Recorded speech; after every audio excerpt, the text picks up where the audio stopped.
Hello and welcome to Lovely English Stories. Thank you for stopping by. This story is written for advanced English learners. Ready? Let's get started. Advanced English Story. A Countryside Journey. Rising early, Jennifer decided to go for a walk as it was a beautiful morning. She loved the nearby countryside. It was so peaceful and quiet, the only sounds being the ones of the natural world. The chirping of countless birds, the streams trickling with water, the buzzing of bees, and the gentle whisper of brushwood in the light breeze were like balm to her soul.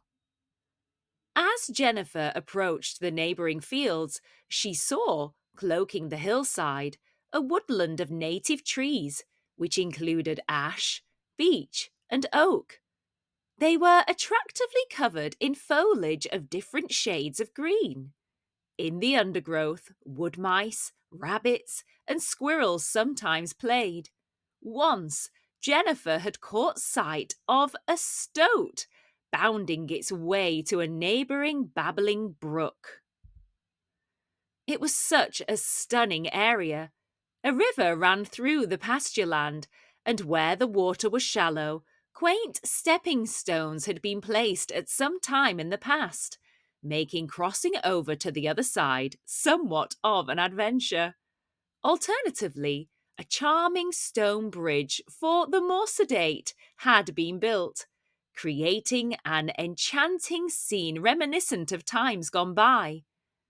Perfume permeated the air, a floral scent emitted from rainbow-hued flowers bursting with vigour, which grazed the riverbank and beyond.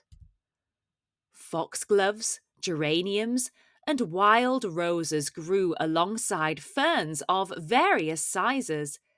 Evergreen ivy crept along the ground before climbing up a few unsuspecting trees. Jennifer half expected to find a fairy tale gingerbread house in this magical place. These beautiful riverside walks were a delight to her. Buildings of both historic and architectural interest dotted the scenic waterside.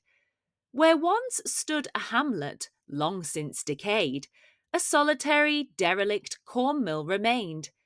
Around the 18th century, corn mills were built beside fast-flowing water, the best natural site.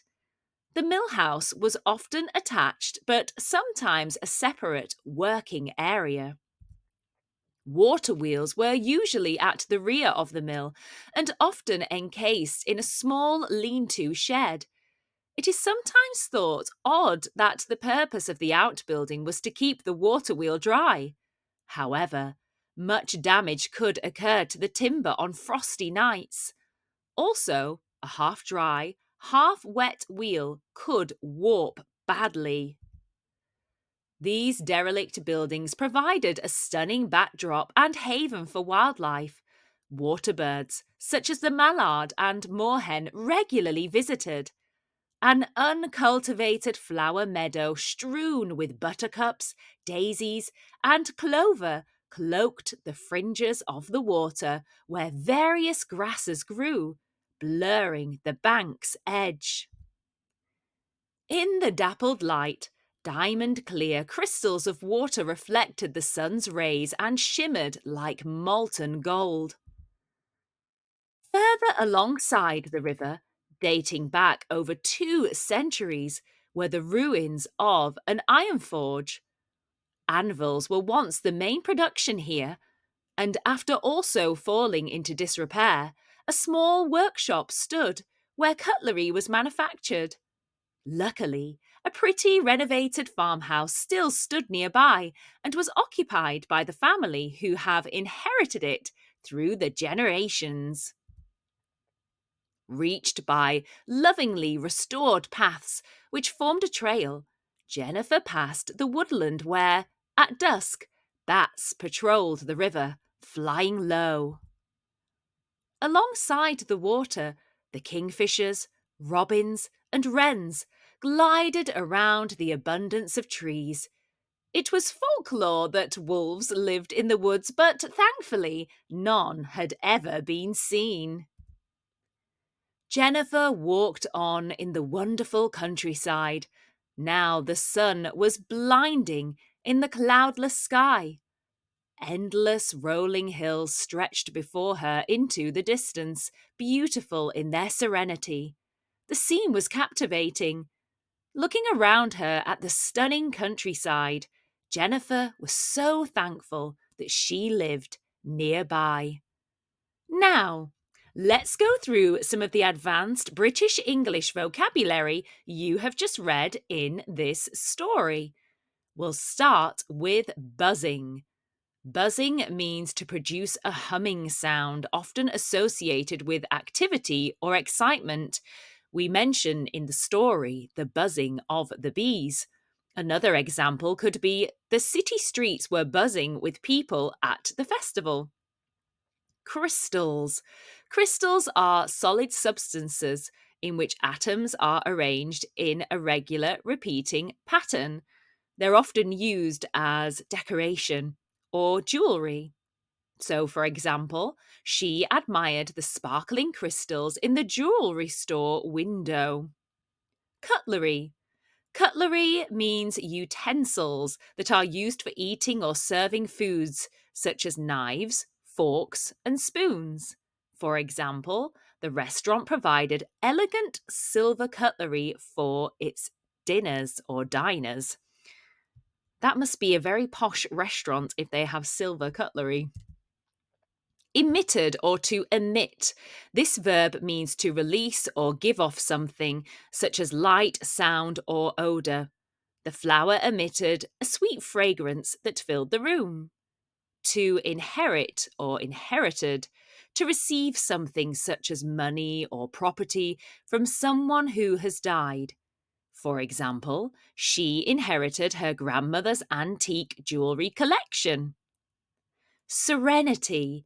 Serenity is the state of being calm, peaceful, and untroubled. The tranquil lake offered a sense of serenity to those who visited its shores. Alongside means beside or next to something or someone. For example, he walked alongside his best friend as they strolled through the park. Countless. Countless means too many, too numerous to be counted. There were countless stars twinkling in the night sky. Renovated. If something is renovated, it is restored to a good condition by repairing or remodeling it. For example, the old house was beautifully renovated and brought back to life. Scenic. Scenic means having beautiful natural views or landscapes.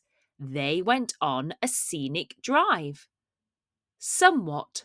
Somewhat means to some degree or to a certain extent. The film was somewhat entertaining, but it didn't fully capture her interest. Solitary means alone or isolated or without companions.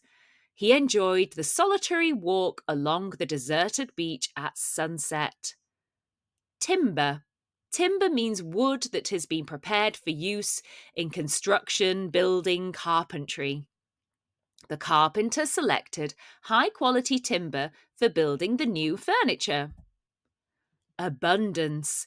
If something is in abundance, it is in a very large quantity or amount.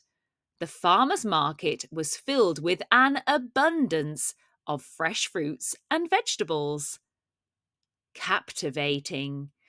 Captivating means attracting and holding the interest or attention of someone. The speaker gave a captivating presentation. Derelict.